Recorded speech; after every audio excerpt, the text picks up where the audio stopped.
Hello, everyone. I'm Alyssa, a 40-year-old former pharmacist turned housewife, taking a moment to reflect on the winding roads my life has traveled. Standing by the window, I watch the last rays of sunlight fade into twilight, and my thoughts drift to my parents, both accomplished doctors, and the deep impact they've had on me. My story begins in a moment of profound reflection, following the heartbreaking loss of my beloved father, Harry.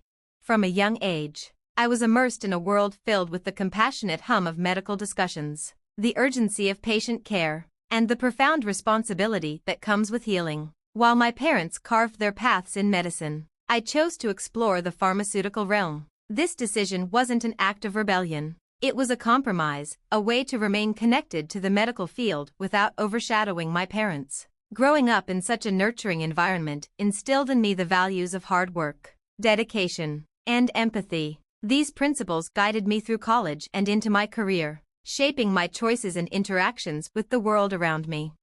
However, as life often does, it took unexpected turns. My journey took a pivotal detour when I met Oscar at a company-sponsored charity event. He was unlike anyone I had ever known, charismatic, supportive, and genuinely understanding of the pressures I faced in my profession. Our friendship blossomed into a deeper connection, and soon we found ourselves dreaming of a future together. As I reminisce about those early days, I can't help but recall the simplicity of our relationship, filled with promise and mutual respect, a stark contrast to the complexities that would later unfold.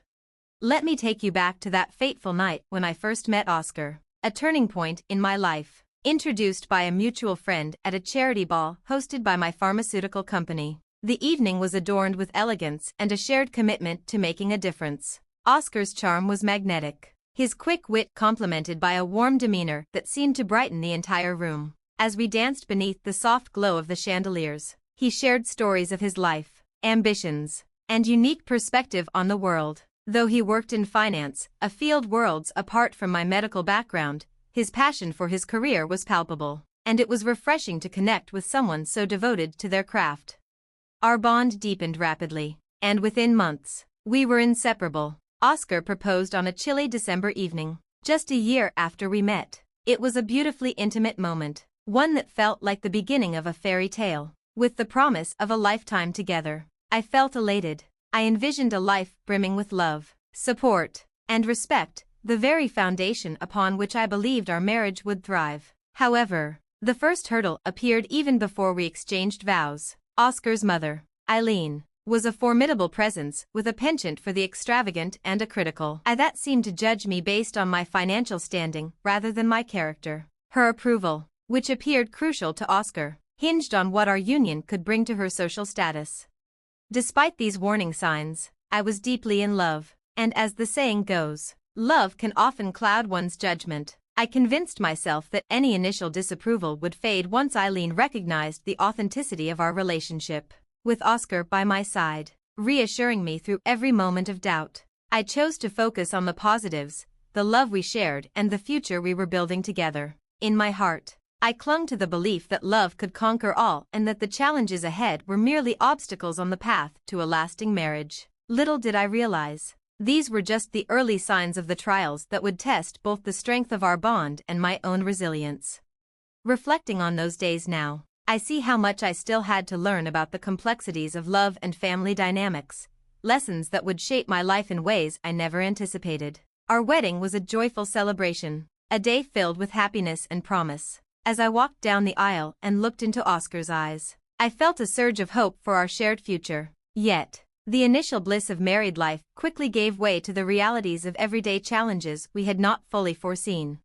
As we settled into our new life, it became clear that Oscar's interest and abilities in managing household responsibilities were far less than he had led me to believe. Despite his many assurances during our courtship, his participation in our domestic life was minimal, often half-hearted. I found myself shouldering the majority of the chores alongside my demanding job. Whenever I encouraged him to take on more responsibilities, he would either procrastinate or perform tasks so poorly that I felt compelled to redo them. This growing disparity in our expectations created a rift between us, fueled further by the frequent interventions of Oscar's mother. Eileen had a way of inserting herself into our lives, often criticizing my management of our home and suggesting that I should be more attuned to Oscar's needs, regardless of my own. Her comments, which Oscar never challenged, painted a clear picture of where his loyalties truly lay. Eileen's criticisms extended beyond our household dynamics. She frequently belittled my family background and career choices. Her relentless comparisons between my achievements and those of her friends in more traditionally esteemed professions were both hurtful and infuriating. To make matters worse, Eileen often approached us for significant financial assistance, framing her requests as urgent needs to uphold her extravagant lifestyle. Each time I tried to discuss these issues with Oscar, hoping for his support or at least a conversation about setting boundaries, he consistently sided with his mother. His typical response was that I was misinterpreting her intentions or that I should be more understanding of her circumstances. This pattern of dismissiveness gradually eroded the trust and respect that once formed the foundation of our relationship. The strain on my marriage reached a breaking point when my father fell ill. Harry, my father, had always been my source of strength and wisdom. When he shared the news of his terminal cancer, it felt as if the ground beneath me had shifted. Every moment spent with him became precious, a bittersweet countdown I wished I could pause. Even in his weakened state, he continued to share stories and lessons, each one a treasure I clung to amidst the turmoil brewing at home. During this emotional time, my relationship with Oscar hit a tipping point. His lack of empathy and support during my father's illness laid bare the stark reality of our partnership. One particularly difficult night, after returning home exhausted from the hospital, I found Oscar and his mother discussing their financial future, plans that blatantly assumed my father's wealth would somehow support them as well. Their casual conversation, held so carelessly in the open, was a chilling revelation of their expectations and sense of entitlement. When my father passed away, the grief was overwhelming, but it also brought clarity. Among his documents, I discovered that he had left me a significant inheritance, a final act of love and trust amounting to $10 million. This inheritance was meant to secure my future, but when Oscar and his mother learned of it, their true colors became unmistakable. They had already begun making plans to use this money, operating under the assumption that it would be theirs to control. Their sense of entitlement was the final straw. I was confronted not only with the loss of my father but also with the betrayal of my husband and the intrusion of his mother into the most private aspects of my grief and legacy. This painful realization propelled me toward decisions I had postponed for too long, driven by the need to reclaim my life and honor my father's memory in a way that reflected his teachings and integrity. As the executor of my father's estate, I swiftly took steps to secure the inheritance, ensuring that all legal protections were in place. Confronting Oscar and his mother was inevitable. I was no longer the compromising wife, but a woman determined to defend her father's legacy and her own future. This moment marked a turning point where the sorrow of loss intertwined with my resolve to no longer accept disrespect and manipulation. While my father's passing was a profound loss, it also gave me the strength to confront the toxic elements of my life, setting the stage for much-needed change. As the echoes of my father's legacy resonated within me, I faced the harsh reality of my marriage and the manipulative dynamics that had taken root with Oscar. The inheritance was not just a financial boon. It became a catalyst for a long-overdue reckoning. The day of the confrontation remains vivid in my memory. It was a crisp autumn morning, and the air in our home felt tense, charged with unspoken truths and impending upheaval. Over breakfast, Oscar and his mother casually discussed their plans for the inheritance money, talking about lavish purchases and investments as if I weren't even present. Their brazen entitlement and the dismissive way they treated me in my own home ignited a fire within me. A fire fueled by grief, betrayal, and years of accumulated disrespect. I stood up from the table, the chair scraping loudly against the floor, drawing startled looks from both of them. My voice was calm but firm as I declared that I could no longer tolerate this disrespect or live in a facade of a marriage that had been unbalanced and unfair from the start. The shock on their faces was almost satisfying, a stark contrast to the usual disregard they showed toward my feelings. I informed them that I had taken legal steps to protect my inheritance, as it was my right and my father's wish for this legacy to be mine alone. The notion that they had no claim over it seemed to finally pierce the bubble of entitlement they had been living in. I also presented them with a divorce petition, a tangible symbol of my resolve to reclaim my life and dignity. The ensuing argument was intense. Accusations flew, harsh words were exchanged, and the true nature of our relationships was laid bare. Oscar and his mother tried to manipulate the narrative, portraying themselves as victims, but I stood my ground, backed by the law and my unwavering determination to no longer be a part of their deceitful games.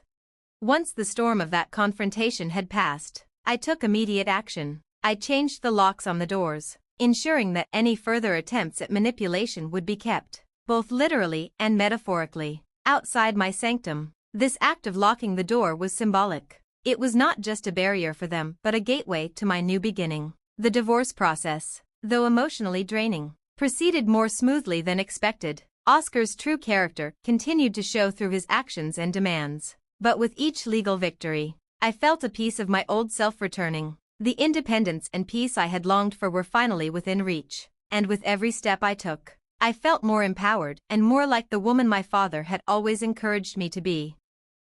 With the divorce finalized and my inheritance securely in my name, I embarked on the first steps of my new life. The world now felt different, filled with possibilities that had once been overshadowed by the turmoil of my marriage. I decided to use part of my inheritance to pursue long-held dreams that had been set aside. Travel topped my list, a chance to explore the world through new eyes, not as an escape but as an exploration of what life could offer when unshackled from others' expectations and demands. I also revisited my passion for pharmacy, not to return to my previous job but to contribute in a meaningful way. I established a scholarship fund in my father's name for students aspiring to enter the medical field. This initiative honored his memory and the values he instilled in me: compassion, dedication, and the relentless pursuit of knowledge. As the days turned into weeks and months, I felt my spirit rejuvenate. I reconnected with old friends and forged new relationships, people who appreciated me for who I was, not for what I could provide. My home, once a battleground of familial obligations and marital discontent, transformed into a sanctuary of peace and creativity. I took up painting, a hobby I had always wanted to pursue but never had the chance. Each stroke on the canvas celebrated my freedom, a colorful testament to the new chapters unfolding in my life. The most significant change, however, came from within. The journey through grief, betrayal, and renewal taught me a vital lesson about the importance of self-respect and the courage to make difficult choices. I learned that while we cannot control every aspect of our lives, we can decide how to respond to the challenges we face. I chose to stand up for myself, to reclaim my life, and in doing so, I discovered a strength I never knew I had. As I look forward to what the future holds, I do so with optimism and independence. I am no longer bound by the shadows of the past but illuminated by the lessons they provided. My father's legacy lives on through the choices I make and the life I lead, a life of integrity, purpose, and enduring hope. As I close this chapter of my narrative, I want to express my gratitude for sharing this journey with me. Remember, it's never too late to seek a better tomorrow.